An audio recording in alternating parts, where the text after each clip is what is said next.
I am Kate Morrell from the Cleveland Vibrator Company. Today we're going to talk about how to correctly set your Air Mount Isolators for your vibratory equipment from Cleveland Vibrator. So right here, we've got a small vibratory table that's got Air Mount Isolators. Come on and take a look at what we've got here. So right here are the Air Mount Isolators themselves, and here's the equipment for it. This regulator right here is the regulator that controls the air to the Air Mount Isolators. This is the one that we're going to be talking about the most. These two are regulators that control two other vibrators on this device. This device actually has two vibrators. It's pretty cool and unique that way. This sticker right here is very important.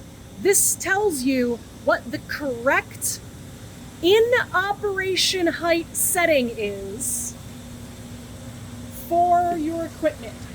This is a small table with small isolators, so this one happens to have the correct setting for this one is 3 inches.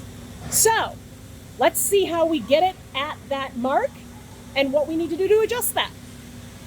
So the first thing you're going to do is, if it's not already up, you're going to open up the regulator. So that would be down, this little itty bitty push down. Open it so you can adjust it by pulling up. The next thing that you'll do is twist to the right to start inflating. You've actually got to twist it quite a bit to get any movement. So no movement, no movement. There we go. You see them raising. Fantastic. Okay, so the next question is, where do you measure this? So we're going to take a look at the side. That's where it's easiest to see. All right. So where you're actually measuring is from the very bottom of this silver piece of the air mount to the very top. Understandably, that's kind of a hard measurement to take to get the tape measure in there. So I'm going to measure from this plate to that plate and subtract out a 1/2 inch. One 1/4 inch for this 1/4 inch plate and a 1/4 inch for that 1/4 inch plate. So I want this thing from this plate to here. I want my air mount to be 3 inches. So I want from here to here to be 3.5 inches. So right now, I don't have quite enough height here. So what I'm going to do is I'm going to increase the pressure going here to raise it up some. So I'm twisting again to get it to raise just a tiny little bit. You can't really see it moving that much, but it has raised up a little. Let's measure it again.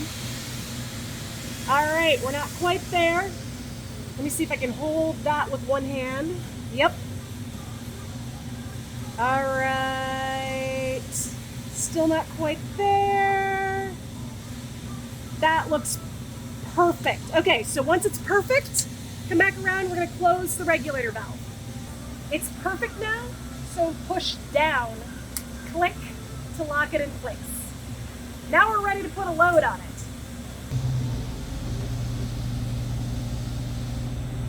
All right, my good colleague Ed is putting a nice big load on the top of this so that you can see how that affects the height of those airbag isolators.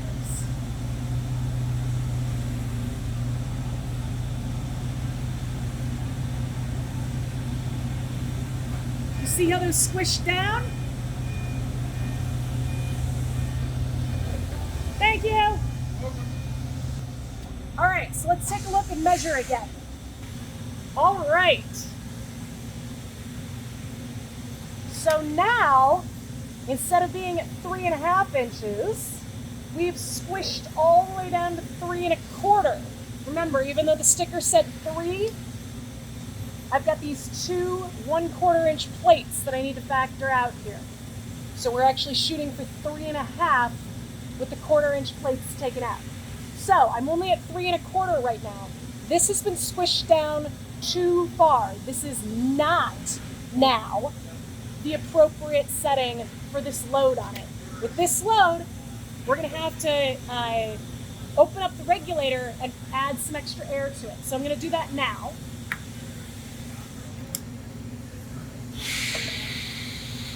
And it's going slowly.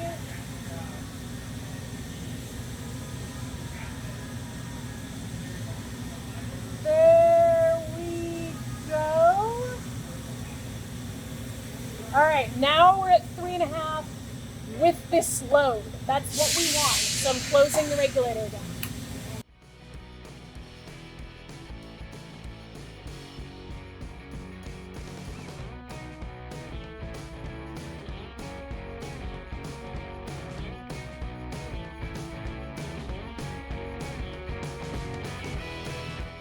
All right, so now we've taken the load off, and you can see again that essentially they're too high. So 3.5 is where I want to be. I'm more like 3 3/4. If we were to now put a very small light load up here, these would be too high. So the reason that all of this matters is if you've got the isolators too low, it can damage the equipment. So they need to be inflated, and they need to be inflated to the correct height. Here's the pain in the butt part. If they're too high, that can also damage the equipment. So basically, if we were to put a really light load on here right now at this very high, incorrect height for a light load, it would be like driving a truck over really rocky terrain with shocks that are way too stiff. You would absolutely jar the heck out of the entire truck and your butt in the process. So that's why these need to be set at the correct setting for the load that's on them. So there's nothing wrong here. This thing being a little tall, it won't hurt the equipment when it's not running. It's okay that it's a little bit tall right now with the equipment off. But when you put a load on here, you need to have that correct setting for the load that's on it. Too low hurts the equipment. Too high hurts the equipment. Gotta get it just right. All right, I hope you found this explanation of how and why to set your airbag isolators to the correct height. I hope you found that helpful. If you've got any other questions, please feel free to contact us at sales@clevelandvibrator.com.